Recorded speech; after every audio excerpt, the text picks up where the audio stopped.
Assalamualaikum warahmatullahi wabarakatuh. Alhamdulillah, wassalatu wassalamu ala rasulillah, wa ala alihi wa ashabihi wa mawalah amma ba'du. Saudara sekalian di grup WhatsApp Belajar Islam, yang semoga dijaga oleh Allah Rabbul Alamin, kita lanjutkan kajian kitab Ar-Riqaq dari Sahihul Bukhari. Al-Imam Al-Bukhari berkata, Bab ma yuhdharu min zahratid dunya wat tanafusi fiha. Ini adalah bab tentang peringatan dari keindahan dunia dan berlomba-lomba dalam mendapatkannya. Saudara sekalian, hubungan bab ini dengan kitab Ar-Riqaq adalah sangat jelas. Karena sebagaimana telah dijelaskan, Ar-Riqaq artinya kelembutan hati. Dan hati bisa lembut ketika lebih mengutamakan akhirat daripada dunia. Dalam bab ini, penulis membawakan beberapa hadis yang mengandung peringatan tentang keindahan dunia dan sikap berlomba-lomba untuk mendapatkannya. Hadis pertama adalah hadis Amr bin Auf, seorang sahabat yang pernah ikut dalam peperangan Badar. Imam Al-Bukhari rahimahullahu ta'ala membawakan sanad hadis ini, kemudian menceritakan bahwa Amr bin Auf mengabarkan anna Rasulullah sallallahu alaihi wasallam ba'atha Aba Ubaidah ibn al-Jarrah ila al-Bahrain ya'ti bi jizyatiha. Wa kana Rasulullah sallallahu alaihi wasallam huwa salaha ahlal Bahrain وأمر عليهم العلاء ابن الحضرمي فقدم أبو عبيدة بمال من البحرين فسمعت الأنصار بقدومه فوافته صلاة الصبح مع رسول الله صلى الله عليه وسلم فلما انصرف تعرضوا له فتبسم رسول الله صلى الله عليه وسلم حين رآهم Waqal. Artinya, sungguh Rasulullah sallallahu alaihi wasallam mengutus Abu Ubaidah ibnul Jarrah ke Bahrain untuk membawa jizyah. Jadi ketika itu Bahrain yang penduduknya beragama Majusi ada di bawah kekuasaan negara Islam. Karena itulah Nabi menjadikan Al-Ala ibnul Hadrami sebagai penguasa atau semacam gubernur di sana. Dan penduduk Bahrain itu ahlul jizyah. Mereka wajib memberikan bayaran. Atau orang kafir yang wajib memberikan bayaran. Karena mereka ada di bawah negara Islam, di mana negara memberikan keamanan dan melindungi mereka. Jadi, Rasul mengutus Abu Ubaidah ibnul Jarrah ke Bahrain untuk membawa jizyah. Kemudian kata Amr bin Auf, sebelumnya Rasulullah SAW melakukan sulh, perdamaian dengan penduduk Bahrain dan menjadikan Al-Ala ibnul Hadrami sebagai penanggung jawab di sana atau semacam gubernur. Abu Ubaidah datang dari Bahrain dengan membawa harta. Lalu orang-orang Ansar mendengar kedatangan beliau. Tepat ketika waktu sholat subuh bersama Rasulullah sallallahu alaihi wasallam. Setelah sholat, para sahabat mencari-carinya. Mencari-cari Abu Ubaidah ibnul Jarrah.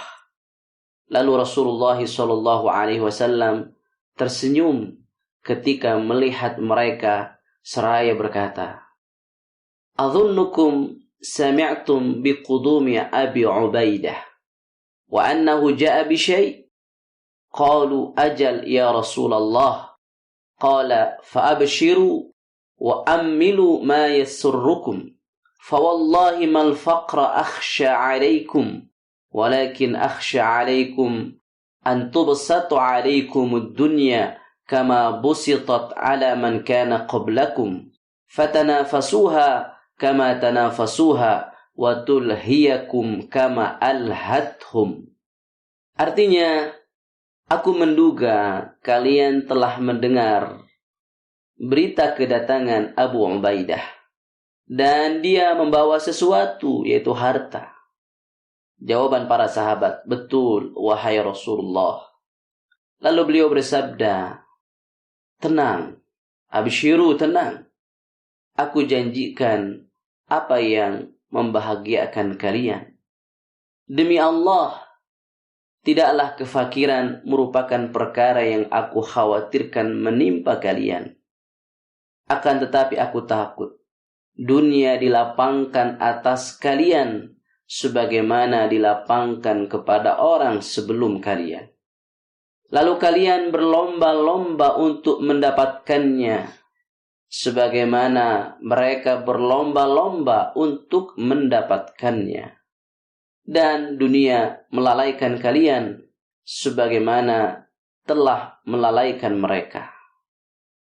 Saudara sekalian, yang menjadi dalil dalam hadis di atas dengan bab yang sedang dibahas adalah sabda Nabi SAW bahwa kefakiran itu bukan perkara yang menjadi kekhawatirannya. Bahkan Nabi SAW mengkhawatirkan lapangnya perkara dunia. Hal itu karena biasanya akibat buruk kefakiran hanya berkaitan dengan perkara dunia. Adapun akibat buruk kekayaan itu berkaitan dengan urusan akhirat. Berapa banyak kemaksiatan itu disebabkan oleh luasnya harta bagi seseorang, lapangnya kekayaan bagi seseorang, dengannya ia bisa berbuat ini dan itu. Sebaliknya, berapa banyak kefakiran menjadikan seseorang semakin dekat dengan Allah Subhanahu wa ta'ala dan semakin merasa butuh akan pertolongannya. Selanjutnya, saudara sekalian, di dalam hadis di atas pun ada pelajaran akhlak yang sangat mulia. Rasulullah SAW tersenyum ketika melihat para sahabat begitu merindukan harta yang dibawa oleh Abu Ubaidah. Rasul memaklumi para sahabat. Berbeda dengan sebagian orang yang tidak pernah memberikan uzur bagi orang lain ketika ia bodoh dalam perkara yang ia ingkari. Wajahnya langsung masam, tidak tersenyum sedikit pun. Artinya, ketika seseorang atau yang lain melakukan kesalahan, tidak semestinya kita langsung bermuka masam di hadapan mereka.